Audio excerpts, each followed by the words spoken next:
இனிய மாலை வணக்கம். கடந்த 2 நாட்களாக ஒரு நீண்ட நெடிய இலக்கிய சொற்பொழிவை கேட்டிருப்பீங்க. மிக்க மகிழ்ச்சி. இந்த அரங்கத்தில் உங்களோட நான் தெரிஞ்சுக்கிட்ட விஷயத்தை உங்களோட பகிர்றதில் எனக்கு ரொம்ப மகிழ்ச்சி. இந்த 2 நாளும் நீங்கள் கலை இலக்கியம் சார்ந்து நிறைய விஷயங்கள் கேட்டிருப்பீங்க, பார்த்துருப்பீங்க. நான் அடிப்படையில் ஓவியர். அதனால் நான் ஓவியம் சார்ந்த ஆய்வுகளை கடந்த 20 ஆண்டுகளுக்கு மேலாக தமிழ்நாட்டில் பண்ணிகிட்ருக்கேன். ஒரு ஓவியத்தின் வழியாக கலையின் வழியாக எப்படி வரலாறை பார்க்கலாம் அப்படின்றத ஒரு சில படங்களோடு உங்களோட நான் அறிமுகமாகிறேன். சார் நெக்ஸ்ட் படம் போகும்.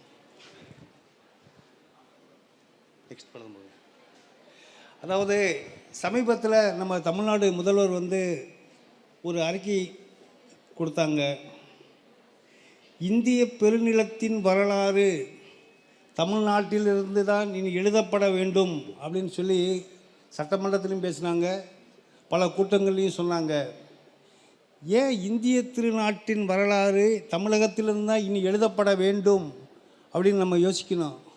ஏன்னா நம்மலாம் படிக்கிற காலகட்டங்களில் வரலாறு அப்படின்னு நம்ம பார்த்தோம்னா அது சிந்து சமவெளி நாகரிகமாக இருக்கும், அடுத்து மௌரிய சாம்ராஜ்யம் இருக்கும், அடுத்து குப்த சாம்ராஜ்யம், அடுத்து முகலாய சாம்ராஜ்யம். இவங்களுக்கு தான் பெரிய அளவில் வரலாறு நமக்கு சொல்லப்பட்டு வந்தது.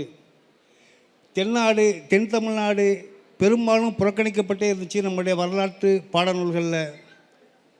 இந்த நிலைமையெல்லாம் மாறுச்சு. எப்போ மாறுச்சுன்னு பார்த்திங்கன்னா, கீழடின்ற ஒரு இடத்த கண்டுபிடிச்ச பின்னாடி நம்ம இந்திய அளவில் உலக அரங்கில் தமிழ்நாட்டோட வரலாற்றின் பார்வை முற்றிலும் ஒரு புதிய ஒரு பரிணாமத்தை நோக்கி போச்சு. ஏன் கீழடி ரொம்ப முக்கியமானதாக பார்க்கப்பட்டுச்சு? ஏன் இதுக்கு முன்னாடி தமிழ்நாட்டில் அகழாய்வுகள் எதுவுமே பண்ணலையா? ஏன் கீழடிக்கு அவ்வளோ முக்கியத்துவம்? ஏன்னா இந்தியா முழுவதும் பலாயிரம் இடங்களில் இந்திய அரசு, ஒவ்வொரு மாநில அரசுகளும் அகழாய்வு பண்ணிக்கிட்டே இருக்காங்க. ஏன் கீழடிக்கு அவ்வளோ முக்கியத்துவம் கொடுத்தாங்க அப்படின்னா, நமக்கு தெரியும், நம்ம பாடப்புத்தகத்தில் பழைய நாகரிகம், இந்தியாவின் பழைய நாகரிகம் எதுன்னா நம்ம சிந்துவெளி நாகரிகம்னு சொல்லுவோம். ஏன்னா சிந்துவெளி நாகரிகத்துக்கு பின்னாடி இந்திய பெருநிலத்தில் வேறு நாகரிகம் எங்கேயுமே இல்லையா அப்படின்னு கேட்டால், அதுக்கு பின்னாடி எதையுமே ஒரு நாகரிகமாக வரலாற்று ஆய்வாளர்கள் அதை எடுத்துக்கல. ஏன் அப்படின்னா, ஒரு நாகரிகம் அப்படின்னா பல பண்பாட்டு கூறுகள் இருக்கணும். ஆனால் தமிழ்நாட்டில் கண்டுபிடிக்கப்பட்ட பல அகழாய்வுகளை பார்த்திங்கன்னா வெறும் பானை ஓடுகளும் எலும்பு துண்டுகளும் சங்கு இந்த மாதிரியான சின்ன சின்ன பொருட்களே கிடச்சிச்சு. ஏன்னா பெரும்பாலும் அவங்க தோணுது எல்லாமே புதைகுழிகள், பரியல் சைட்ஸ் மட்டும்தான் தோணுனாங்க. அப்போ இவங்கள்ட்ட எல்லாத்தையுமே ஒரு நாகரிகம் கிடையாது, ஏதோ ஒரு சடங்கு மட்டும்தான் இருக்குதுன்னு சொல்லி தான் தமிழ்நாட்டையும் புறக்கணித்தாங்க. ஆனால் கீழடியில் தான் முதல் முறையாக செங்கல் கட்டுமானத்தோட ஒரு பல கட்டுமானங்களுக்கு கிடச்சிச்சு. ஒரு முறையான ஒரு நாகரிகம், பல தொழில் புரியக்கூடிய மக்கள் வாழ்ந்தாங்க அப்படின்னு பல பொருட்களோடு அங்கே கீழடியில் கிடச்சிச்சு. அதுக்கு பின்னாடி தான் இந்திய அரசும் சரி, உலக வரலாற்று ஆய்வாளர்கள் தமிழகத்தை நோக்கி திரும்பி பார்த்தாங்க. மேலும் தமிழோட தொன்மம் அப்படின்னு பார்க்குறப்ப அதுக்கு முன்னாடி சங்க இலக்கியத்தை வச்சு தான் நம்ம அதிகமாக பேசுவோம். சங்க இலக்கியன்றது நம்ம கிமு 3ஆம் நூற்றாண்டுலேருந்து கிபி 3ஆம் நூற்றாண்டு வரை நம்ம ஒரு கால வரையறை வச்சுருக்கோம். ஸோ இதுதான் நம்மளுடைய தொன்மையான நாகரிகம். நம்ம இலக்கியத்தின் அடிப்படையாக வச்சு தான் நம்ம நாகரிகத்தை பேசி வந்துட்டு இருந்தோம். ஆனால் வரலாற்று ஆய்வாளர்களும் தொல்லியல் ஆய்வாளர்களும் அதை மறுத்தாங்க. இலக்கியம் என்பது ஒரு வகையான புனைவு, சங்க இலக்கியம் ஒரு புனைவு அப்படி எல்லாம் மறுத்துக்கிட்டு இருந்தாங்க. ஆனால் அதுக்கு சாட்சியாக நமக்கு கிடைச்சது கீழடியில் கிடைச்ச பொருட்களும், அங்கே கிடைச்ச வெவ்வேறு லேயர்ஸ், வெவ்வேறு அடுக்குகளில் கிடைச்ச பொருட்கள் தான் தொடர்ச்சியான ஒரு நாகரிகம் இருந்துச்சு.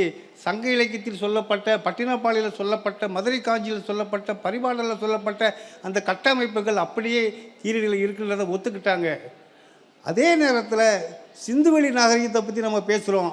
சிந்துவெளி நாகரிகம் ஒரு அழிஞ்ச நாகரிகம். அந்த இடத்துல இப்போ மக்கள் யாரும் வாழலை. என்ன மாதிரி வாழ்வியல் அங்கே இருக்குன்னு தெரியல. சிந்துவெளி நகரத்தில் பெரிய இலக்கியங்கள் கிடைக்கல, சிந்துவெளியை பற்றி பெரிய இலக்கியங்கள் கூறப்படவும் இல்லை. அப்போ சிந்துவெளிக்கை விட ஒரு பண்பாட்டு சான்றுகளும் வாழ்வியல் சான்றுகளும் இலக்கிய சான்றுகளும் தொல்லியல் சான்றுகளும் நிறைந்த ஒரு இடம்தான் கீழடி. அதனால தான் நம்ம இந்திய வரலாற்றை, தமிழக வரலாற்றை கீழடிக்கு முன்னே கீழடிக்கு பின்னே நம்ம பார்க்கலாம். சரி, கீழடியில் பார்த்தீங்கன்னா பல ஆயிரம் பொருட்கள் கிடச்சிச்சு, பல கலைப்பொருட்கள் கிடச்சிச்சு. இதோட காலம் வந்து கிட்டத்தட்ட 2600லேருந்து 2800 வரைக்கும் கொண்டு போயிருக்காங்க. அப்போ இப்போ இருந்து 2600 ஆண்டுகளுக்கு முன்னாடி இவ்வளோ ஒரு பண்பட்ட சமூகம் இருந்திருக்கு அப்படின்னா, இந்த சமூகத்துக்கு ஒரு வளர்ச்சி, ஒரு வரலாறு இருக்கணும். எந்த ஒரு கண்டுபிடிப்புகளும் உடனே திடீர்னு வராது. அதுக்கு ஒரு பாரம்பரியம், நீண்ட ஒரு வரலாறு தேவைப்படுது. அப்போ ஆதி காலத்தில் இந்த தமிழ் நிலத்தில் மக்கள் எப்படி வாழ்ந்தாங்க அப்படின்றத நம்ம பார்த்தா தான் நமக்கு தெரியும். ஒரு வரலாற்று தொடர்ச்சி, அந்த பரிணாமத்தை நம்ம பார்க்க முடியும். இப்போ நம்ம இங்கே பார்க்கக்கூடிய நபர் வந்து ராபர்ட் ப்ரூஸ்வுட் அப்படின்ற ஒரு வெள்ளைக்காரர். இவர் வந்து பிரிட்டிஷ் காலத்தில் 1863 காலகட்டங்களில் ஜியாலஜிக்கல் சர்வே ஆஃப் இந்தியா அப்படின்னு சொல்லக்கூடிய ஒரு நிறுவனத்தில் ஒரு வேலை பார்க்குறாரு, ஒரு ஆங்கிலேய அதிகாரி. அப்போ வந்து இவருடைய பணி என்னென்னா, தமிழ்நாட்டில் உள்ள கல், மண் போன்றவற்றை ஆராய்ச்சி செய்வதற்காக வராரு. சென்னைக்கு பக்கத்தில் உள்ள பல்லாவரம்ன்ற ஒரு இடத்துல வந்து இவர் ஆய்வு மேற்கொள்ளும்போது ஒரு வித்தியாசமான கற்களை பார்க்குறாரு. அந்த கற்களை பார்க்குறப்ப என்ன கல் பார்த்தா எல்லாமே ஒரு வடிவம் சார்ந்த ஒரு கற்களாக இருக்குது. அதை எடுத்து பார்க்குறப்ப அதுதான் கல் ஆயுதங்கள். கல் ஆயுதம்ன்றது என்னென்னா, ஒரு 50,000 ஆண்டுகளுக்கு முன்னாடி மனிதன் வேட்டை சமூகமாக இருக்கிறப்ப விலங்குகளை வேட்டையாடவும், வேட்டையாடின பொருளை வந்து உணவாக உட்கொள்வதற்கும் ஆயுதம் தேவைப்பட்டிருக்கு. அப்படி ஆயுதங்களை ஒரு 50,000 ஆண்டுகளுக்கு முன்னாடியே உருவாக்கியிருக்கா இங்கே. அப்போ தமிழ்நாட்டில் இப்போ கிட்டத்தட்ட 50,000 ஆண்டுகளுக்கு முன்னே மனிதர்கள் வாழ்ந்திருக்காங்க, ஒரு கல் ஆயுதங்கள் உற்பத்தி செஞ்சுருக்கான்னு முத நம்ம வரலாறை துவக்கி வைத்தவர் வந்து ராபர்ட் ப்ரூட். நெக்ஸ்ட், இப்போ நம்ம பார்க்கக்கூடிய இந்த குகை வந்து சென்னையிலேருந்து 70 கிலோமீட்டரில் உள்ள ஒரு குகை. இது குடியம் குகைன்னு சொல்லுவாங்க. நம்ம தமிழ்நாட்டோட வரலாறை எழுதணும்னா எங்கேருந்து எழுதணும்னா அந்த குடியம் குகையிலேருந்து தான் எழுதணும். ஏன்னா இங்கே தான் கிட்டத்தட்ட 15 லட்சம் ஆண்டுகளுக்கு முன்னாடி ஒரு மாந்தர்கள் வாழ்ந்ததாக இப்போ சமீபத்தில் ஆய்வுகள் கண்டுபிடிச்சிருக்காங்க. தமிழ்நாட்டில் தொன்மையான மனிதர்கள் வாழ்ந்தது 15 லட்சம் ஆண்டுகளுக்கு முன். இப்போ நம்ம வரலாறு எப்போ இருந்து எழுதணும்னா 15 லட்சம் ஆண்டுகளுக்கு முன் நம்ம வரலாறு எழுதப்படுது. அந்த மனிதர்கள் பயன்படுத்தின கல் ஆயுதங்களை நம்ம அந்த குகைகளை பார்க்கலாம். Next please. இப்போ தொன்மையான அந்த வேட்டை சமூகம் வந்து அவங்க விட்டுட்டு போனது என்னென்னா வெறுமனே கல் ஆயுதங்கள் தான். ஒரு கல் ஆயுதத்தை வச்சுக்கிட்டு அவங்களுடைய வரலாறை நம்ம பார்க்க முடியாது, கட்டமைக்க முடியாது. அப்போ அவங்க வரலாறை அவங்க எப்படி பார்க்கலாம்? அப்போ மொழி கிடையாது, எழுத்து கிடையாது, எழுத்தும் மொழியும் இல்லாமல் எப்படி ஒரு வரலாறை பார்க்கலான்னா, அதே காலகட்டத்தில் பின்னாடி வரும் சந்ததிகள் என்ன பண்ணுறாங்கன்னா, தான் மனசில் நினச்சதை, தான் பார்த்த விஷயங்களை வந்து ஓவியங்களாக அந்த குகைகள், அவங்க வாழ்ந்த குகைகள்லாம் செதுக்குறாங்க, வரைகிறாங்க. அப்படி உலகம் பூரா கிட்டத்தட்ட ஒரு 5 லட்சம் இடங்களில் வந்து ஓவியங்களும் சிற்பங்களும் செதுக்கப்பட்டிருக்கு. அதே மாதிரி இது ஓவியம், அது செதுக்கு 2 வகையில் வந்து உலகம் பூரா செதுக்கியிருக்காங்க. இந்தியாவிலையும் கிட்டத்தட்ட ஒரு 6000 குகையில் செதுக்கியிருக்காங்க. தமிழ்நாட்டில் ஒரு 200 இடங்களில் இதே மாதிரி ஓவியங்கள் வரையப்பட்டிருக்கு. அதில் ஒரு சில ஓவியங்களை பார்க்கலாம். Next please. இப்போ இது வந்து பாறை ஓவியம்னு சொல்லுவாங்க. இது வந்து கிட்டத்தட்ட ஒரு 3000 ஆண்டுகள் பழமையான ஒரு ஓவியம். இது வந்து கிருஷ்ணகிரி மாவட்டத்தில் ஒரு மல்லப்பாடி என்ற இடத்துல கண்டுபிடிச்சிட்டாங்க. 2 குதிரையில் வர 2 வீரர்கள் சண்டை பிடிக்கிற காட்சி. இதுதான் தமிழ்நாட்டில் கண்டுபிடிக்கப்பட்ட முதல் பாறை ஓவியம். அடுத்தபடி நெக்ஸ்ட்டு, இது வந்து நீலகிரி மாவட்டம் கரிக்கையூர்னு சொல்ல ஒரு இடத்துல உள்ள பழைய வேட்டை சமூகம் ஒரு வாழ்ந்த இடம், ஒரு பெரிய குகை. இந்தியாவிலே இது போன்ற குகை ஓவியங்கள் அதிகமாக உள்ள இடம் வந்து இந்த இடம் தான். கிட்டத்தட்ட 500க்கும் மேற்பட்ட ஓவியங்கள் இந்த பாறைகளில் வரைஞ்சிருக்காங்க அந்த வேட்டை சமூகத்தை பற்றி. நெக்ஸ்ட், இதில் அவங்க வரைஞ்ச ஓவியங்கள் பார்த்திங்கன்னா, அந்த மாடுகள், மான் போன்ற விலங்குகள் தன் கண்ணுக்குட்டிக்கு பால் கொடுக்குற காட்சி மிக நேர்த்தியாக ஒரு ஓவிய ஆசிரியர் போல் மிக நேர்த்தியாக அந்த ஓவியங்கள் அவங்க வரைஞ்சிருக்காங்க. நெக்ஸ்ட், இதில் பார்த்திங்கன்னா ஒரு புலி ஒரு மானை வேட்டையாடுற ஒரு காட்சி. இப்போ நம்ம ஜியாகிரபி சேனலில் பார்ப்போம், எப்படி மான் புலி எப்படி வேட்டையாடுது அந்த காட்சியெலாம் பார்த்துருப்போம். அதே மாதிரி ஒரு 5000 ஆண்டுகளுக்கு முன்னாடி அந்த காட்டில் வாழ்ந்த அந்த மனிதன் வந்து எப்படி விலங்குகள் எப்படி வேட்டையாடுன்ற ஒரு காட்சியை நமக்கு ஆவணப்படுத்தியிருக்காங்க. Next please. அதே மாதிரி மனிதன் ஆரம்ப காலத்தில் கல்லாயுதங்கள் பயன்படுத்துகிறான். அப்புறம் விலங்குகளை வேட்டையாடுவதற்கு ஒவ்வொரு காலகட்டத்திலையும் ஒவ்வொரு ஆயுதங்களை வந்து புதுசாக கண்டுபிடிக்கிறான். இதில் பார்த்திங்கன்னா முதல்ல வந்து மனிதன் வேட்டையாடுவதற்கு மரத்தாலான தடிகளை வந்து பயன்படுத்துகிறான். மேலே உள்ள படங்கள் பார்த்திங்கன்னா ஒரு மரத்தடிகளை பயன்படுத்துகிறான். அதுக்கு அடுத்த காலகட்டங்களில் ஈட்டி போன்ற ஒரு கருவிகளை பயன்படுத்துகிறான். ஒவ்வொரு காலகட்டத்திலையும் அந்த ஆயுதங்களுடைய வளர்ச்சியை நம்ம பார்க்கலாம். Next please. இப்போ இதில் பார்த்திங்கன்னா ஒரு மரத்தடி ஒரு ஈட்டி வச்சு பக்கத்தில் வர விலங்குகளை தான் வேட்டையாட முடியும். தூரத்தில் வர விலங்குகளை வேட்டையாடணுமோ அதுக்கு வேறு ஒரு ஆயுதம் வேணுன்றப்ப வந்து வில்லம்பு கண்டுபிடிக்கிறேன். கிட்டத்தட்ட ஒரு 7000 ஆண்டுகளுக்கு முன்பு மனிதன் வந்து வில்லம்பு என்ற ஒரு ஆயுதத்தை கண்டுபிடிக்கிறேன். அது இங்கே உள்ள காட்சிகளை பார்க்க முடியும். Next please. இதில் பார்த்தீங்கன்னா இந்த அளவுக்கும் ஆப்பிரிக்காவில் பழங்குடிகள் பார்த்திங்கன்னா எப்படி வேட்டையாடுறாங்களோ அதே மாதிரி தான் உலக அளவில் எல்லா பழங்குடிகளும் இதே மாதிரி வேட்டை முறைகள் தான் பண்ணுறாங்க. இந்த ஓவியம் கிட்டத்தட்ட ஒரு 4000 ஆண்டுகள் பழமையான ஓவியம். அது நீலகிரி மலைத்தொடரில் இருக்குது. நெக்ஸ்ட். இப்போ இது பார்த்திங்கன்னா இந்த இடதுபுறம் உள்ள இது அந்த நீலகிரியில் உள்ள ஒரு ஓவியம். ஒரு அதாவது வேட்டை சமூகமாக இருந்த ஒரு மனிதர் வந்து அடுத்த காலகட்டத்தில் வந்து கால்நடை சமூகமாக மாறுறாங்க. அதாவது ஹண்டர் கேதர் சொசைட்டி வந்து பின்னாடி பேஸ்டோரல் சொசைட்டியாக மாறுறாங்க. அப்போ வந்து ஒரு டொமஸ்டிகேஷன், கேட்டில் டொமஸ்டிகேஷன், கால்நடைகளை பழக்கப்படுத்தக்கூடிய காட்சி. இதை பார்த்திங்கன்னா ஒரு மாடை 3 பேர் பிடிக்கிற மாதிரி ஒரு காட்சி. இதை சிமிலர் தான் நம்ம இன்றைக்கி ஜல்லிக்கட்டுன்னு பார்க்குறோம்ல, அது ஒரு விளையாட்டு வந்து ஒரு பெரிய பாரம்பரிய ஒரு நிகழ்வோட ஒரு தொடர்ச்சியான ஒரு விளையாட்டு. இது ரெண்டும் பார்த்திங்கன்னா ஒரு 5000 ஆண்டு வித்தியாசத்தில் ஒரே மாதிரியான காட்சி இந்த இடத்துல பார்க்க முடியுது. Next please. இது பார்த்திங்கன்னா நம்ம இன்றைக்கி நம்ம கிடை மாடுகள் பார்ப்போம். மொத்தமாக மாடுகளை மேய்ச்சலுக்கு கொண்டு போவாங்க. அதே மாதிரி தான் வனத்தில் உள்ள மாடுகளை வந்து பழக்கப்படுத்தி மலையிலேருந்து கீழே கொண்டு வருவாங்க. இன்றைக்கும் அந்த மலைவாழ் மக்களுக்கு இது ஒரு தொழில். அப்படி ஒரு காட்சியை வந்து இங்கே வரைஞ்சிருக்காங்க. Next please. இப்போ வேட்டை சமூகம் கால்நடை சமூகமாக மாறிச்சு. பின்னாடி வேளாண் சமூகமாக மாறப்போ வந்து ஒரு கலப்பு பொருளாதாரம், ஒரு மிக்ஸ்டு எக்கானாமி வரும். அப்போ வந்து நிறைய போர் நடக்கும். பக்கத்து 2 குடிகளுக்குள்ளே பெரிய போர் மாதிரி நடக்கும். அப்போ முதல் முறையாக வந்து ஒரு போர்க்காட்சியை சித்தரிச்சிருக்காங்க. ஏன்னா சில வரலாறுகள் எழுதப்படும், சில வரலாறுகள் வரையப்படும். இப்போ இவங்களாம் முழுக்க எழுத பிடிக்க தெரியாத ஒரு பழங்குடிகள் அவங்க பார்த்த விஷயங்களை வந்து 2 சமூகங்களுக்கு இடையில் நடக்கக்கூடிய ஒரு போர்க்காட்சியை வந்து ஓவியமாக வரைஞ்சி வச்சுருக்காங்க. Next please. இதில் மேலே உள்ளது பார்த்திங்கன்னா ஒரு பாம்பு ஒரு நிலா அப்படின்ற மாதிரி ஒரு காட்சியை வரைஞ்சிருக்காங்க. அதாவது மனிதன் வந்து ஒரு கட்டத்துக்கு மேலே ஒரு இறை நம்பிக்கை, ஒரு சடங்கு இது விஷயத்தில் போகிறான். அப்போ இப்போது நீங்கள் பார்த்தீங்கன்னா சந்திர கிரகணம், சூரிய கிரகணம் நம்ம பார்ப்போம். அப்போ சந்திர கிரகணம்னா சந்திர கிரகணத்தன்னைக்கு பாம்பு நிலாவை முழுங்கும், சூரிய கிரகணத்துக்கு பாம்பு சூரியனை முழுங்குன்ற ஒரு கதை சொல்லுவாங்க. அதே மாதிரி ஒரு 4000 ஆண்டுகளுக்கு முன்னாடி உள்ள குகையில் வந்து அப்படி ஒரு காட்சியை வரைஞ்சிருக்காங்க. அதே காட்சி பின்னாடி நம்ம கோயில் சுவர்களிலும் சிற்பங்களாகவும் ஓவியங்களாகவும் அந்த தொடர்ச்சியாக அந்த நம்பிக்கை இந்த அளவுக்கு வந்து அந்த சந்திர கிரகணம் சூரிய கிரகணம்ன்ற ஒரு நம்பிக்கை வந்து தொடர்ச்சியாக இருக்குது நம்முடைய பழங்கால ஓவியத்தில் தெரிய வருது. Next please.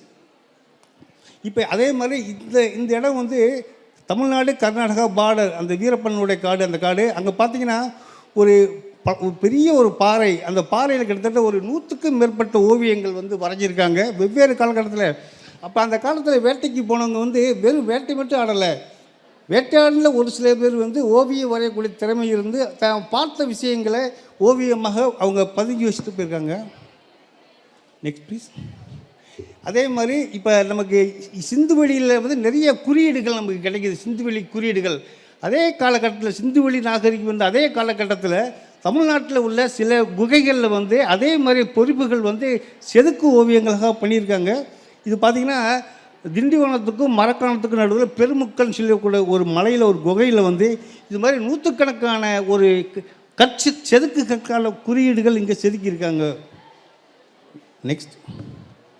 அதே மாதிரி விழுப்புரம் பக்கத்தில் இது செத்தவரைன்னு சொல்லக்கூடிய ஒரு இடம். அந்த இடத்துல பார்த்திங்கன்னா கிட்டத்தட்ட ஒரு 50க்கும் மேற்பட்ட ஓவியங்கள். இந்த ஓவியங்கள் வந்து கிட்டத்தட்ட 8000 ஆண்டுகள் பழமையான ஓவியங்கள். நம்ம தமிழ்நாட்டில் உள்ள ஓவியங்கள் பார்த்திங்கன்னா ரொம்ப தொன்மையான ஓவியங்கள். இது வரைக்கும் கண்டுபிடிக்கப்பட்ட ஓவியங்கள் வந்து ஒரு 10,000 கிபி, ஒரு இப்போ இருந்து ஒரு 10,000 ஆண்டுகளுக்கு முன்னாடி உள்ள ஓவியங்கள் வரை கிடச்சிருக்கு. அந்த வகையில் இந்த ஓவியங்கள் வந்து ஒரு 8000 ஆண்டுகள் பழமையான ஓவியங்களாக கருதப்படுது.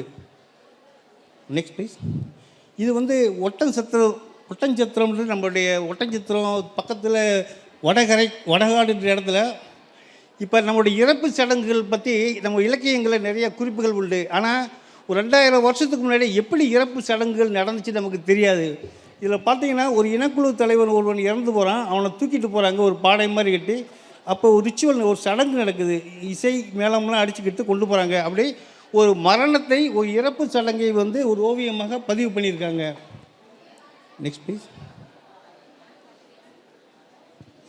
நெக்ஸ்ட் தண்ணி. அதே மாதிரி போன படத்தில் வந்து ஒரு இறப்பு சடங்குகள் பார்த்தோம். இந்த இதில் பார்த்தீங்கன்னா ஒரு ஒரு ஒரு நிகழ்ச்சிக்காக போகிறாங்க. ஒரு ஆடு ஒன்று பிடிச்சிக்கிட்டு ஒரு முக்கியமான நிகழ்வுக்கு போகிறாங்க. அப்போ எல்லோரும் கை கோர்த்து ஆடிக்கிட்டே போகிறாங்க.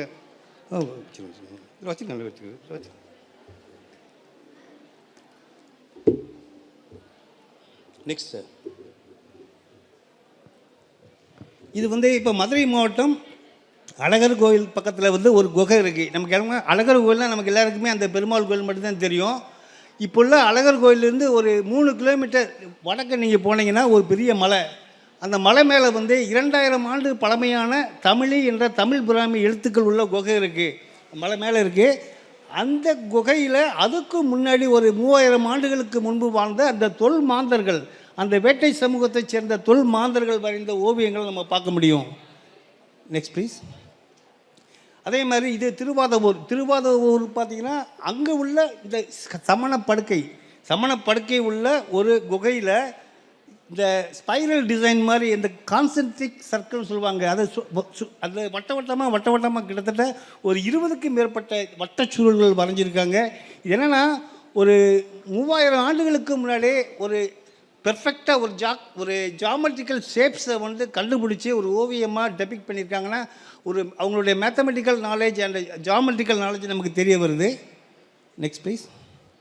இது வந்து மதுரை மாவட்டம் அந்த உசிலம்பட்டிக்கு பக்கத்தில் குறிஞ்சி நகரில் ஒரு பழியர்கள் உள்ள இடம். அந்த மலையில் பார்த்தீங்கன்னா நடுவில் ஒருத்தர் உட்காந்துருப்பார். அவர் இந்த உட்காந்த இடத்துக்கு மேலே தான் வரைஞ்சிருக்காங்க.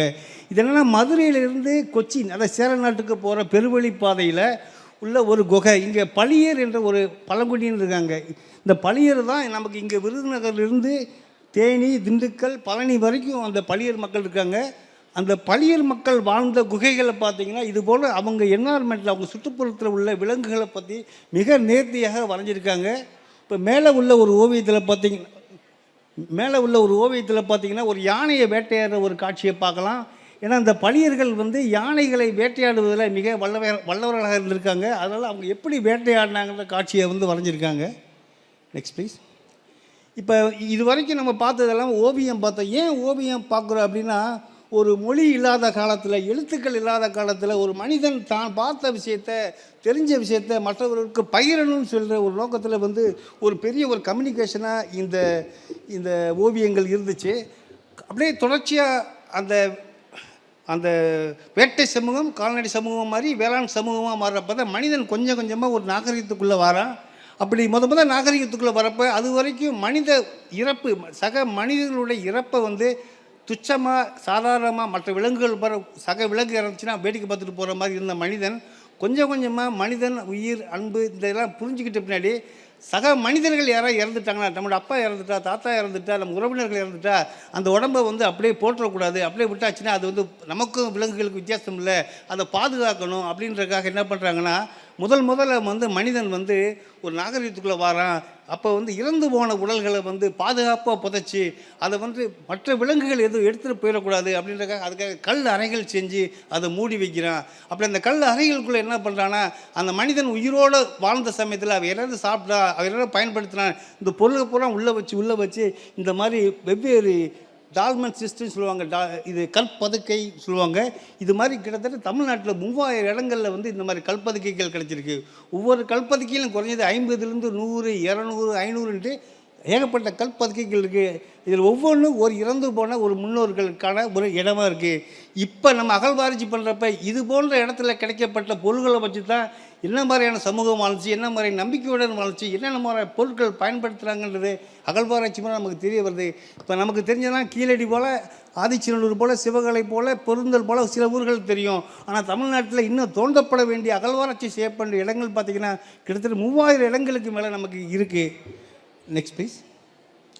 இப்போ இது வந்து ஒரு பட்டியல். இப்போ தமிழ்நாடு அரசு வந்து தமிழ்நாட்டில் இது வரைக்கும் ஒரு 125 இடங்கள் மேலே பண்ணியிருக்காங்க அகழ்வாராய்ச்சி. இப்போ சமீபமாக இந்த ஒரு 10 ஆண்டுகளில் பார்த்திங்கன்னா கிட்டத்தட்ட ஒரு 15க்கும் மேற்பட்ட இடங்களில் வந்து தொடர்ச்சியாக அகழாய்வு பண்ணுறாங்க. இப்போ நீங்கள் பார்த்தீங்கன்னா அத்திரம்பாக்கம், பட்டறை பெரும்புதூர்லாம் வந்து வட தமிழ்நாடு. இப்போ தமிழ்நாட்டுடைய நாகரிகத்தை நீங்கள் பார்த்தீங்கன்னா ரொம்ப தொன்மையான ஒரு சமூகம் வந்து வட தமிழ்நாட்டில் தான் நம்ம உருவாகுது. அது அப்படியே கொங்கு பகுதிக்கு வருது. கொங்கு பகுதியில் வந்து அப்படியே தென்பட்ட மதுரை பக்கம் வந்து திருநெல்வேலி வந்து திருப்பி இப்படியே வருது. ஒரு சைக்கிள் மாதிரி ஃபார்ம் ஆக நம்ம பார்க்கலாம். Next please. இப்போ இது வந்து சமீபத்தில் கடந்த 10 ஆண்டுகளில் நடந்த முக்கியமான அகழாய்வு படத்துடைய அந்த மேற்பரப்பு பார்வை இது. Next please. இப்போ நம்ம விருதுநகர் பகுதினா, இப்போ நமக்கு இருக்கோம், நமக்கு அதிகமாக நமக்கு கீழடி பற்றி பேசுகிறோம், சிவகலை பற்றி பேசுகிறோன்னா, இதனுடைய வரலாறு எல்லாமே 2000 3000 கூட 5000 ஆண்டுகளுக்கு முன்னாடி தான் இருக்குது. ஆனால் இந்த விருதுநகர் பகுதியில் மனிதர்கள் எப்போ வாழ்ந்தாங்க, எவ்வளோ காலத்துக்கு முன்னாடி விருதுநகர் பகுதியில் மனிதர்கள் வாழ்ந்தாங்கன்னா, 10,000 ஆண்டுகளுக்கு முன்னாடி இந்த விருதுநகர் பகுதியில் பல இடங்களில் வந்து மனிதர்கள் வாழ்ந்திருக்காங்க. அவங்க என்ன மாதிரி வாழ்ந்தாங்க பார்த்தீங்கன்னா, வேட்டையாடிக்கிட்டும் மீன் பிடிச்சிக்கிட்டும் வாழ்ந்தாங்க. அவங்களுடைய பயன்படுத்தின ஆயுதங்கள் என்ன பார்த்தீங்கன்னா, மைக்ரோலித்திக் டூல்னு சொல்லுவாங்க, அதாவது நுண்கற்காலம்னு சொல்லுவாங்க. அந்த மாதிரி கருவிகளை வந்து அவங்க பயன்படுத்தியிருக்காங்க. அந்த ஊர்கள் பார்த்திங்கன்னா ஈஞ்சார், திருத்தங்கல், பூவானி, நரிக்குடி, சோழபுரம், பெருமாள்பட்டி, கிருஷ்ணாபுரம், செங்குளம், செங்குன்றாபுரம், சஞ்சீவி போன்ற இடத்துல வந்து பார்த்திங்கன்னா 10,000 ஆண்டுகளுக்கு முன்னாடி இந்த பகுதியில் வாழ்ந்துருக்காங்க நமக்கு தெரிய வருது. அதுக்கு அடுத்த காலகட்டங்கள் நீங்கள் பார்த்தீங்கன்னா பெருங்கற்காலம்ன்ற காலம் தான் விவசாயம் தோன்றிய ஒரு காலம். அந்த காலத்தில் தான் நமக்கு தங்கம், இரும்பு, செம்பு பல பொருட்கள் நமக்கு கிடைக்குது. அதுக்கு அடுத்து நமக்கு சங்ககால வாழ்வியல் வந்து 2000 ஆண்டு வாழ்வியல். Next please. இது இப்போ வெம்பக்கோட்டை இருக்கான்னு தெரியுமா? இல்லை, வெம்பக்கோட்டை அகழ்வாராய்ச்சி பற்றி இருக்கான்னு தெரியுமா? ஐயா, மாணவர்கள் கேட்குறேன். மாணவர்களே, உங்களுக்கு வெம்பக்கோட்டை அகழ்வாராய்ச்சி பற்றி தெரியுமா? பார்த்துருக்கீங்களா? வெம்பக்கோட்டை பேப்பரில் செய்தி வரும், டிவியில் வரும், பார்த்துருக்கீங்களா?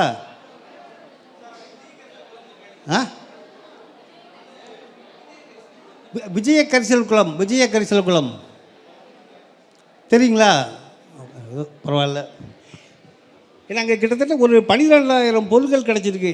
அதாவது நாகரிகம், வரலாறு எல்லாமே பெரிய பெரிய ஊர்களுக்கு தான் இருக்குது. மதுரை, திருநெல்வேலி, காஞ்சிபுரம், தஞ்சாவூர் இப்படிப்பட்ட ஊர்களுக்கு தான் இருக்குது. இப்போ விருதுநகர் மாதிரி, சிவகாசி மாதிரி ஊர்களுக்கு இல்லைன்ற மாதிரி தான் ஒரு பார்வை இருந்துச்சு. ஆனால் இப்போ சமீபத்தில் இந்த விஜயன் கரிசல் குளம் என்ற அந்த வெம்பக்கோட்டையில் பண்ணுற அகழ்வாராய்ச்சியில் கிட்டத்தட்ட 12,000 தொல்பொருட்கள் கிடச்சிருக்கு. அது அதிகமாக சங்கு வளையல்கள் கிடச்சிருக்கு. இந்த சங்கு வளையல்னால் சங்கு எங்கே கிடைக்குன்னா கடற்கரை பகுதியில் கிடைக்கும். அப்போ கடற்கரை பகுதியில் உள்ள மனிதர்களுக்கும் இவங்களுக்கும் ஒரு தொடர்பு இருந்திருக்கு. அங்கேருந்து சங்குகளை வாங்கி இங்கே உற்பத்தி செஞ்சு இங்கே வணிகம் பண்ணியிருக்காங்க. மேலே அங்கே நிறைய தங்க பொருட்கள் கிடச்சிருக்கு. அப்போ தங்கம் வாங்குகிற அளவுக்கு ஒரு வசதி படைத்த மனிதர்கள் இங்கே வாழ்ந்துருக்காங்க. அதுமாதிரி யானை தந்தத்திலான பல அணிகலன்கள் கிடச்சிருக்கு. அப்போ யானை தந்தம் எங்கேயோ ஒரு இடத்துல இருக்கும், அதை வாங்கி பயன்படுத்துகிற அளவுக்கு ஒரு அறிவும் வசதியும் படித்த மனிதர்கள் வாழ்ந்துருக்காங்க. இதெல்லாம் பார்த்திங்கன்னா இன்றைக்கி ஒரு சின்ன ஊர், அந்த ஊர் அடையாளம் தெரியாத ஒரு சின்ன ஊர். ஆனால் அங்கே ரோமன் காயின்ஸ் கிடச்சிருக்கு. அப்போ ரோமாபுரியில் கூடிய அந்த நகரத்தோட வணிக தொடர்பு கூடிய மக்கள் இங்கே இருந்திருக்காங்க. அப்போ பார்த்திங்கன்னா இன்றைக்கி நம்ம பார்க்கக்கூடிய சின்ன சின்ன ஊர்கள்லாம் கூட ஒரு காலத்தில் மிக தொன்மையாக ஒரு வளமையான ஊர்களாக இருந்திருக்கு நமக்கு தெரிய வருது. Next please. இது வந்து தமிழ்நாட்டில் கிடைச்ச பானை ஓடுகள் இன்றைக்கி நம்ம எழுத்தறிவுக்க மனிதன்றோம். இப்போ இந்தியாவில் 2 பழமையான மொழி என்னென்ன மொழிகள் யாராவது சொல்ல முடியுமா? இந்தியாவில் பழமையான மொழி என்னென்ன மொழிகள் சொல்ல முடியுமா?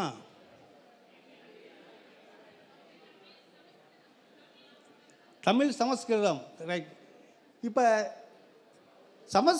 சமஸ்கிருதத்துக்கான எழுத்து வடிவம் நமக்கு ராஜஸ்தானில் முத கிடச்சிருக்கு. எப்போ கிடச்சிருக்குன்னா கிபி 1ஆம் நூற்றாண்டு கிடச்சிருக்கு.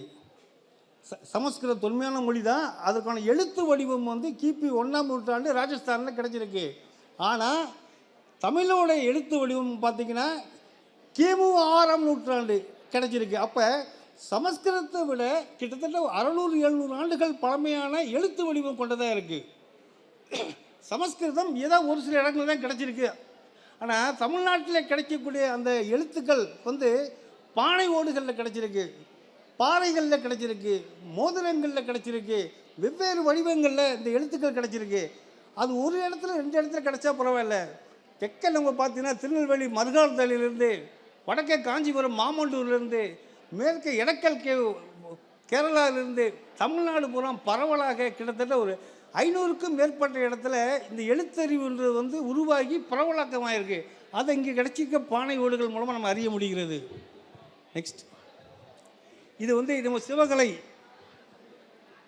சிவகலை பற்றி யாராவது சொல்ல முடியுமா?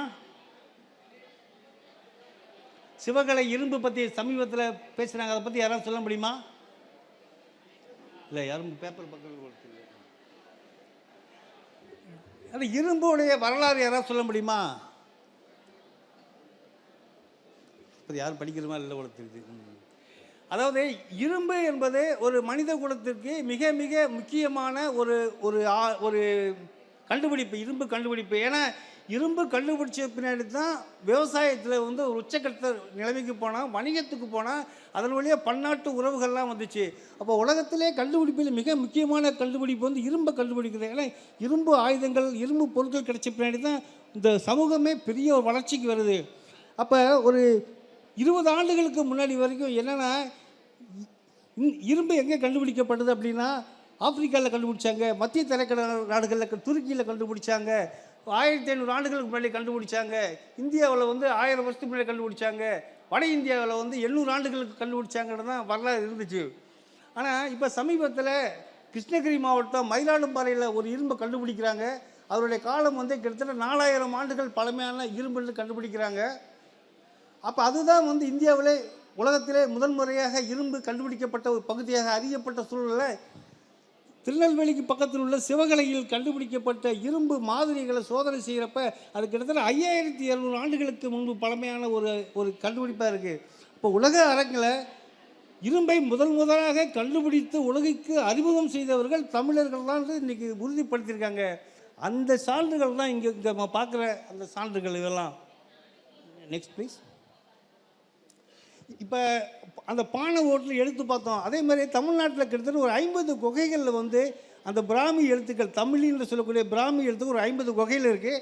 அதில் கிட்டத்தட்ட ஒரு 16 குகைகள் வந்து மதுரையை சுற்றியே இருக்குது. அப்போ இந்த தமிழ் எழுத்துன்றது கிட்டத்தட்ட மதுரையை சுற்றி தான் உருவாகிருக்கு. இந்த தமிழ் பிராமி எழுத்துன்றது மதுரையை சுற்றி உருவாகி அப்படியே கொஞ்சம் கொஞ்சமாக வட மாவட்டங்களுக்கு அது பரவுது. அதுக்கு சான்றுகள் தான் இங்குள்ள குகைகள். Next please. இப்போ வந்து ஆரம்ப காலத்தில் இயற்கையாக அமைஞ்ச குளவரியை வந்து மனிதன் தங்குவதற்கு அதை பயன்படுத்துகிறான். கொஞ்சம் ஒரு வளர்ந்த காலம், ஒரு 7ஆம் நூற்றாண்டு, கிட்டத்தட்ட 7, 8 அந்த நூற்றாண்டு என்ன பண்ணுறான்னா முதல்ல குடைவரை கோயில்களை வந்து எழுப்புகிறான். அப்போ பார்த்திங்கன்னா நமக்கு மாமண்டூர், காஞ்சிபுரம் பக்கத்தில் மாமண்டூர், தலவானூர், மண்டகப்பட்டி இதெல்லாம் வந்து பல்லவர்கள் உருவாக்குன குடைவரை. குறிப்பாக மகேந்திரவர்மன் காலத்தில் தான் இந்த குடைவரைகள் இருக்குது. அதுக்கு முன்னாடி நமக்கு கோயில்கள் எதுவுமே கல்லால் பட்ட கோயில்கள் கிடையாது. எல்லாமே செங்கலால் பட்ட கோயில்கள், மரத்தாலான கோயில்கள் தான் நம்மளுக்கு இருந்திருக்கு.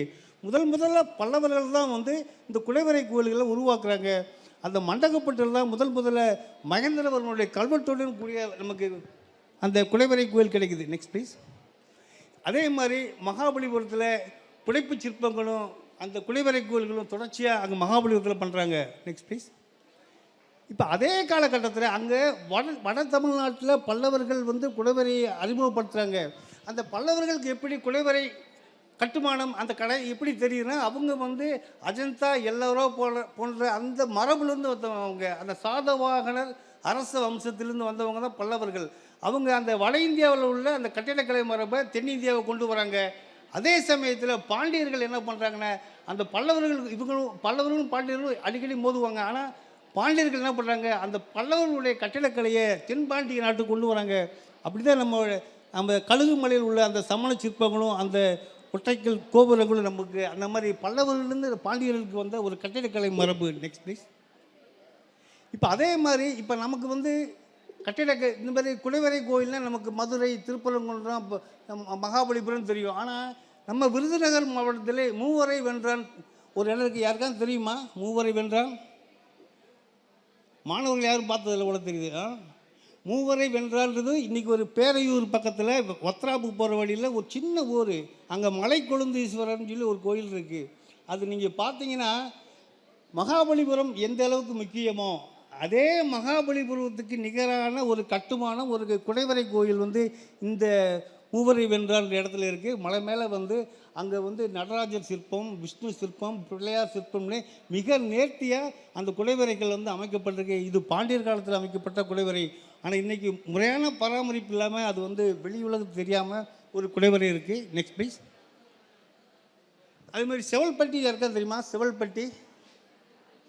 செவல்பட்டியும் வந்து கிட்டத்தட்ட நமக்கு மகாபலிபுரத்துக்கு நிகரான குடைவரை, மிக அருமையான குடைவரை. இப்போ நீங்கள் மகாபலிபுரம், காஞ்சிபுரம் அந்த பகுதியில் உள்ள குடைவரையை நீங்கள் பார்த்தீங்கன்னா அதெல்லாம் யுனெஸ்கோ என்ற ஒரு பன்னாட்டு அமைப்பு வந்து அதை தத்தெடுத்து மிக நேர்த்தியாக அந்த பாரம்பரியம் மாறாமல் வச்சுருக்காங்க. ஆனால் இன்றைக்கி நம்ம ஊர் கோயில் எப்படி இருக்குது, வெள்ளை அடித்து சுண்ணாம்பு அடித்து அது அதனுடைய பழமைத்தன்மையை மாறி அதனுடைய. ஆனால் இதுவும் இங்கே உள்ள ஒரு குடைவரை. Next please. அதே மாதிரி நமக்கு வந்து திருச்சுழிக்கிட்டே ஒரு குடைவரை கோயில் இருக்குது, ஒரு கோயில் இருக்குது. அதே மாதிரி இப்போ சமணம்ன்ற ஒரு மதம் வந்து தமிழ்நாட்டில் கிட்டத்தட்ட ஒரு கிமு 3-4ஆம் நூற்றாண்டில் வந்த மதம் ஒரு 7ஆம் நூற்றாண்டில் அது ஒழிஞ்சு திருப்பி 8-9ஆம் நூற்றாண்டில் பழைய வெடிக்கு வரும். கிட்டத்தட்ட சமண மதம் வந்து வடக்க விழுப்புரம், திருவண்ணாமலை, செஞ்சி அந்த பகுதியில் ஒரு பெல்ட்டில் அதிகமாக இருக்கும். அதை தாண்டியாச்சுன்னா மதுரை சுற்றி தான் இருக்கும். அது இடைப்பட்ட பகுதியில் சமணம் அதிகமாக இருக்காது. ஆனால் பௌத்த மதம் அப்படி பார்த்தோன்னா கடலோர மாவட்டங்கள் புறமே பௌத்தம் இருக்கும், உள்பகுதியில் எல்லாமே சமணம் இருக்கும். குறிப்பாக நம்ம விருதுநகர் இந்த பகுதியில் பார்த்திங்கன்னா சமணர்கள் சிற்பங்கள் வந்து பல இடங்களில் நமக்கு கிடச்சிருக்கு. இந்த ஒரு பட்டியலே இருக்குது. இதில் பார்த்திங்கன்னா இந்த சமணர் சிற்பங்கள் உள்ள இடங்கள் எல்லாமே பழைய வணிக பாதைகள், பழைய ட்ரேட் ரூட்னு சொல்லக்கூடிய வணிக பாதைகள் அமைஞ்சிருக்கு. இந்த ஊர்கள் எல்லாத்துலேயுமே சமண சிற்பங்கள் நமக்கு கிடச்சிருக்கு. Next please.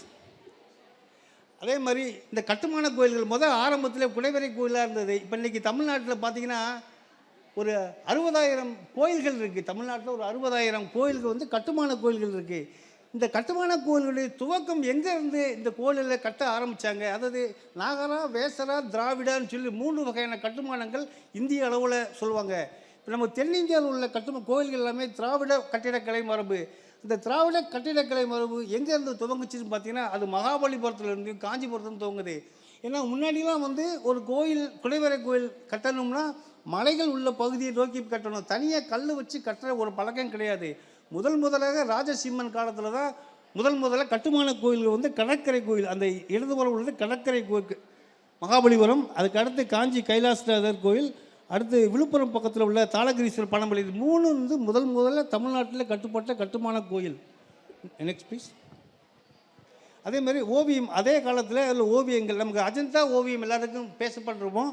அந்த அஜந்தா ஓவியங்களுக்கு நிகரான ஓவியங்கள் வந்து பல்லவர் காலத்தில் வரையப்பட்டிருக்கு. Next please. இப்போ அதே மாதிரி சித்தன வாசலை பற்றி நிறைய கேள்விப்பட்டிருப்பீங்க. இதுவும் அந்த சித்தன வாசல் ஓவியமும் அந்த அஜந்தா ஓவியத்துக்கு நிகரான ஓவியங்கள், கிட்டத்தட்ட 9ஆம் நூற்றாண்டு வரையப்பட்ட ஓவியங்கள். Next please. இது பார்த்திங்கன்னா நம்ம இப்போ நம்ம இந்த பகுதியோட வரலாறுன்னு பார்த்திங்கன்னா வெறும் கல்வெட்டு மட்டுமே வரலாறு கிடையாது, ஓவியமும் சிற்பமும் நம்ம வரலாற்றை சொல்லக்கூடிய முக்கியமான விஷயம். இப்போ நமக்கு இந்த விருதுநகர் இந்த பகுதினா இதனுடைய வரலாறு இங்கே இல்லாட்டும் பக்கத்தில் திருநெல்வேலி, தூத்துக்குடி, மதுரை இந்த பகுதிகளில் உள்ள சேர்ந்த ஒரு சில தடயங்கள் மூலமாக நம்ம மக்கள் எப்படி இருந்தாங்க, ஒரு 300 வருஷத்துக்கு முன்னாடி எப்படி இருந்தாங்க, என்ன மாதிரி உடை அணிஞ்சிருந்தாங்க, என்ன மாதிரி மெட்டீரியல் வாழ்க்கை வாழ்ந்தாங்கன்னு பார்க்க முடியும். இதில் பார்த்திங்கன்னா ஒரு கப்பல், அந்த கப்பலில் வந்து குதிரை வணிகம் பண்ணுறாங்க. இப்போ தூத்துக்குடியில் வந்து குதிரை வணிகம் நடந்திருக்கு. எங்கேருந்து வந்திருக்குன்னா அரேபியாவிலேருந்து குதிரைகள் தூத்துக்குடிக்கு வந்திருக்கு. அந்த தூத்துக்குடியிலேருந்து குதிரைகள் வந்து இறக்குமதி செய்கிறாங்க. அந்த ஒரு காட்சியை மிக நேர்த்தியாக திருப்புடை மருதூர், திருநெல்வேலி அம்பாசமுத்திரம் பக்கத்தில் திருப்புடை மருதூர் கோயிலில் மிக நேர்த்தியாக ஒரு ஓவியம் வரையப்பட்டிருக்கு. Next please. அதே மாதிரி இப்போ கோயிலுக்கு யாத்திரை போகிற ஒவ்வொரு கோயிலுக்கு அதே மாதிரி அந்த காலத்தில் ராஜாக்கள்லாம் வந்து ஒவ்வொரு கோயிலுக்காக போவாங்க. அப்படி அவங்க ஒவ்வொரு கோயிலுக்கும் போகிறத வந்து அந்த திருப்புடை மருதூரில் ஓவியமாக வரைஞ்சிருக்காங்க. இதில் என்ன தெரியுன்னா எல்லாரும் எல்லா இடத்துக்கும் போக முடியாது. அப்போ ஒவ்வொரு கோயிலை பற்றி உள்ளூர் மக்கள் தெரிஞ்சுக்கிறதுக்காக ராஜா போவார். அப்போ ராஜா போகிறப்ப ராஜா கூட சில ஓவியர்களும் போவாங்க. அவங்க அந்த ஓவியத்தை வந்து அந்த சுவர்களில் வரைஞ்சி வச்சுருக்காங்க. Next please. இதே மாதிரி இது மீனாட்சி அம்மன் கோயிலில் ஒரு மீனாட்சி திருக்கல்யாண ஓவியம். இதில் பார்த்தீங்கன்னா அந்த மீனாட்சிக்கு திருக்கல்யாணம் நடக்கும். அப்போ அந்த ராணி மங்கம்மாளும் அந்த திருக்கல்யாணத்தை பார்க்குற மாதிரியான ஒரு காட்சி. இறைவனோட கல்யாணத்தை ராணி பார்க்க முடியாது, ஆனால் ஓவியர் தன் கற்பனையில் அந்த ராணியும் அந்த கல்யாணத்தை பார்க்குற மாதிரி வரைஞ்சிருக்காங்க. இது ஒரு 17ஆம் நூற்றாண்டு அரிய ஓவியம். Next please.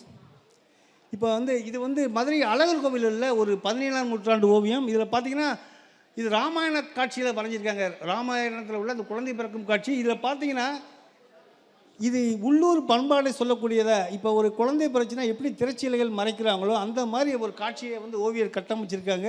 மேற்கொண்டு இந்த ஓவியங்களை பற்றி விளக்கத்தை வந்து தமிழில் எழுதியிருப்பாங்க. அந்த தமிழ் பார்த்திங்கன்னா வட்டார வழக்கில் இருக்கும். இப்போ அந்த ரீஜனில் ஒரு 3 வருஷத்துக்கு முன்னாடி என்ன மாதிரியான எழுதுனாங்க படித்தாங்கன்றதை நம்ம பார்க்க முடியும். Next please. அதே மாதிரி இது ராமநாதபுரத்தில் உள்ள ஒரு அருமையான ஓவியம். அந்த அரண்மனையில் இதில் வந்து அந்த 18ஆம் நூற்றாண்டில் வந்து எப்படி வந்து ஐரோப்பியர்கள் வந்து நம்ம இந்திய அரசோட வந்து எப்படி பேச்சுவார்த்தை நடத்தி இந்தியாவுக்குள்ளே வந்தாங்க அப்படின்ற ஒரு காட்சி. அந்த முதல்ல பார்த்தீங்கன்னா அந்த சேதுபதி மன்னன் அமர்ந்திருக்காரு. அந்த டச்சுக்காரங்க வந்து அவங்ககிட்ட வந்து பரிசு பொருள் கொண்டு வந்து சந்திக்கிறாங்க. பின்னாடி அதே மாதிரி இன்னொரு காட்சி, நெக்ஸ்ட் ப்ளீஸ். ஒரு 300 வருஷத்துக்கு முன்னாடி இங்கே என்ன மாதிரியான ஆடல் பாடல் மரபு, அந்த ஆர்ட் அண்ட் மியூசிக்கல் ட்ரெடிஷன் என்ன வந்துச்சு நமக்கு தெரியாது. ஆனால் அன்னைக்கு என்ன மாதிரி இசைக்கலைஞர்கள் இருந்தாங்க, என்ன மாதிரி இசைக்கருவிகள் வாசித்தாங்க, இது மாதிரியான பண்பாடு தொடர்பான பல தகவல்கள் வந்து இந்த ஓவியங்களில் பார்க்க முடியுது. Next please. இது வந்து உத்தரகோச மங்கையில் உள்ள ஒரு ஓவியம். நெக்ஸ்ட் ப்ளீஸ் வாழ்த்துவாங்க. இது வந்து இல்லை நெக்ஸ்ட் கொஞ்சம் முன்னாடி போங்க, ஒன்று முன்னாடி போங்க, முடிய போகுது. இது போடி நாயக்கனூர். போடி நாயக்கனூர்ன்றது தேனி மாவட்டத்தில் உள்ள ஒரு இடம். கிட்டத்தட்ட ஒரு அரண்மனை முழுவதும் ஓவியம் வரைஞ்சிருக்காங்க. இப்போ தமிழ்நாட்டில் பார்த்தீங்கன்னா ஒரு 3 அரண்மனையில் தான் ஓவியம் இருக்குது. ஒன்று தஞ்சாவூரில் உள்ள மராட்டியர் அரண்மனை, இன்னொன்று வந்து சேதுபதிகள் அரண்மனை, 3வது போடி நாயக்கனூர். இந்த அரண்மனையில் வந்து பார்த்திங்கன்னா உள்ளுக்குள்ளே வந்து அந்த ராமாயண காட்சிகளை வந்து அவ்வளோ தத்ரூபமாக வரைஞ்சிருப்பாங்க. இது கதை வேணால் ராமாயண காட்சியாக இருக்கலாம், ஆனால் அங்கே உள்ள அந்த உடை, அவங்களுடைய வீடு, அந்த கட்டுமானம், இதெல்லாம் பார்த்திங்கன்னா ஒரு 200 ஆண்டுகளுக்கு முன்னாடி இந்த பகுதி, இந்த நிலப்பரப்பில் எப்படி மனிதர்கள் வாழ்ந்தாங்க, என்ன மாதிரி உடை அணிஞ்சாங்க, என்ன மாதிரி ஆபரணங்கள் போட்டாங்க, ரொம்ப டீட்டெயிலாக வந்து இந்த ஓவியங்கள் வரைஞ்சிருக்கு. Next please. அதே மாதிரி இப்போ உங்களுக்கு பக்கத்தில் உள்ள இது குற்றாலத்தில் உள்ள சித்திர சபை என்ற இடத்துல உள்ள ஒரு காட்சி. இதில் பார்த்திங்கன்னா திருவிளையாடல் புராணத்தில் உள்ள கதைகளை வந்து இங்கே ஓவியமாக பண்ணியிருப்பாங்க. Next please. இப்போ இது வந்து எதுக்கானா, இப்போ நம்ம இன்றைக்கி வந்து ஒரு 15 இடத்துக்கு மேலே அகழ்வாராய்ச்சி பண்ணிகிட்ருக்கோம். பல ஆயிரம் பொருட்கள் கிடைக்குது, பல ஆயிரம் கலைப்பொருட்கள் கிடைச்சிருக்கு. இவ்வளோ கலைப்பொருட்களும் ஒருத்தர் செய்கிறாங்கன்னா நமக்கு ஒரு நீண்ட ஒரு கலை பாரம்பரிய அறிவு இருந்திருக்கணும். அப்போ அந்த அறிவு எங்கேருந்து வந்துச்சு அப்படின்னு பார்த்திங்கன்னா, வேட்டை சமூகத்தில் ஆரம்பித்து ஒவ்வொரு காலமாக கொஞ்சம் கொஞ்சமாக பரிணமித்து இன்றைக்கி நம்ம ஒரு நவீன ஒரு உலகத்தில் ஒரு கலை படைப்புகளை உருவாக்குறோம்னா இதுக்கு நம்மளுடைய தொல் மாந்தர்கள், நம்மளுடைய முன்னோர்கள் வந்து அவங்க விட்டு போன இடத்த தான் நம்ம தொட்டு சென்றுட்டுருக்கோம்னு சொல்லி எனக்கு பேச வாய்ப்பளித்த அனைவருக்கும் நன்றி கூறி விடைபெறுகிறேன். நன்றி.